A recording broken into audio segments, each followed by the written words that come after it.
le soleil et la lune. Ce soir-là, après avoir été bordés par leurs parents, Joséphine et Joshua restaient éveillés. La lumière de la lune était plus intense que d'habitude, inondant leur chambre d'une lueur argentée presque irréelle. « Tu trouves pas que la lune brille un peu trop ce soir ?» demanda Joshua, plissant les yeux vers la fenêtre. Joséphine acquiesça. « Et regarde, il fait encore jour de l'autre côté. » Tout à coup, un rayon lumineux, moitié doré, moitié argenté, pénétra dans leur chambre et forma un chemin lumineux.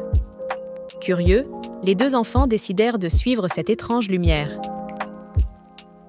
Chapitre 2. La rencontre avec Sunny et Moonlight.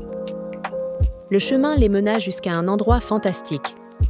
Une clairière où flottaient des astres dans le ciel. Au centre de cette clairière, deux figures imposantes les attendaient. La première était un homme rayonnant, vêtu d'une tunique flamboyante, le visage baigné de lumière dorée. La deuxième était une femme élégante, enveloppée d'un voile argenté, illuminée par un éclat lunaire. « Je suis Sunny », dit l'homme d'une voix puissante, « le soleil. »« Et moi, Moonlight », murmura la femme d'une voix douce, « la lune. » Joséphine et Joshua échangèrent un regard stupéfait. « Mais pourquoi êtes-vous ici ? Que se passe-t-il » demanda Joséphine, curieuse. « Nous avons eu une dispute », avoua Sunny en soupirant. « Nous ne sommes plus en harmonie. Et sans cette harmonie, l'éclipse qui maintient l'équilibre du monde ne peut pas avoir lieu. Sans cette éclipse, ajouta Moonlight tristement, la Terre pourrait être plongée dans un chaos éternel. Chapitre 3. Une mission cruciale. Joséphine et Joshua comprirent que la situation était grave. « Comment pouvons-nous vous aider ?» demanda Joshua, prêt à se lancer dans l'aventure. Sunny et Moonlight échangèrent un regard. « Nous avons besoin de votre aide pour nous réconcilier », expliqua Sunny. « Mais ce n'est pas facile. Nous devons retrouver les trois éléments de l'harmonie qui ont été éparpillés à cause de notre dispute. La lumière, l'ombre et le crépuscule. Sans eux, nous ne pourrons jamais nous aligner à nouveau pour l'éclipse. » Moonlight leur tendit une petite sphère argentée. « Cette sphère vous guidera vers ces éléments. Mais attention, des épreuves vous attendent. » Joséphine hocha la tête avec détermination. Chapitre 4. La lumière et l'ombre. Le tapis volant, qui apparaissait toujours au moment opportun, les transporta d'abord vers un ciel doré où tout n'était que lumière. Ils atterrirent dans un désert aveuglant, où le soleil semblait briller plus fort que jamais.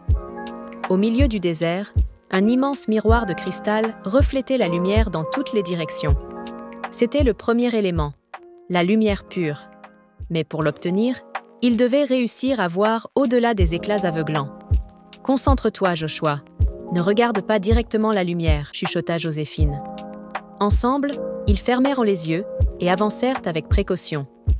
Une fois proche du miroir, Joshua tendit la main et toucha doucement la surface. La lumière fut absorbée dans la sphère argentée et un doux crépitement se fit entendre. Ensuite, le tapis les emmena dans une forêt sombre et mystérieuse où tout semblait enveloppé d'ombres mouvantes. Ici, ils devaient trouver l'ombre parfaite, mais ils devaient éviter de se laisser happer par l'obscurité. « Reste près de moi, Joséphine, » dit Joshua, un peu nerveux. Ils traversèrent les bois avec précaution, jusqu'à ce qu'ils trouvent un arbre ancien dont l'ombre projetait une forme parfaite.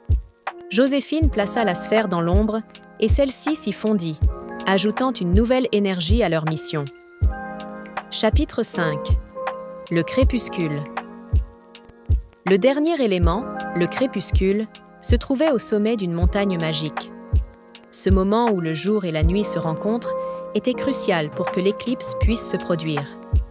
Le tapis les emmena jusqu'au sommet d'une colline baignée de nuances roses, orangées et violettes.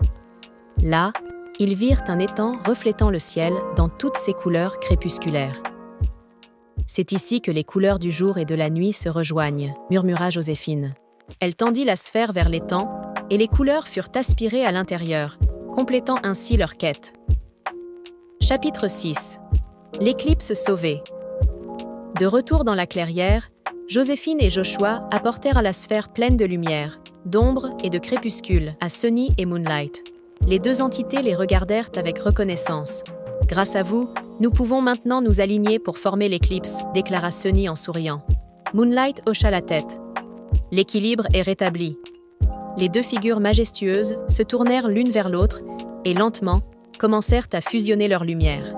Un éclat doré et argenté envahit le ciel, alors que le soleil et la lune s'unissaient pour former une éclipse parfaite. La terre, notre monde, était sauvée. Le tapis ramena doucement Joséphine et Joshua chez eux, où tout semblait à nouveau normal. Mais au fond d'eux, ils savaient qu'ils venaient de vivre une aventure unique. Et Joséphine et Joshua s'endormirent, des étoiles plein les yeux et des rêves plein la tête, heureux d'avoir vécu ensemble cette belle aventure et impatients d'en revivre une demain soir.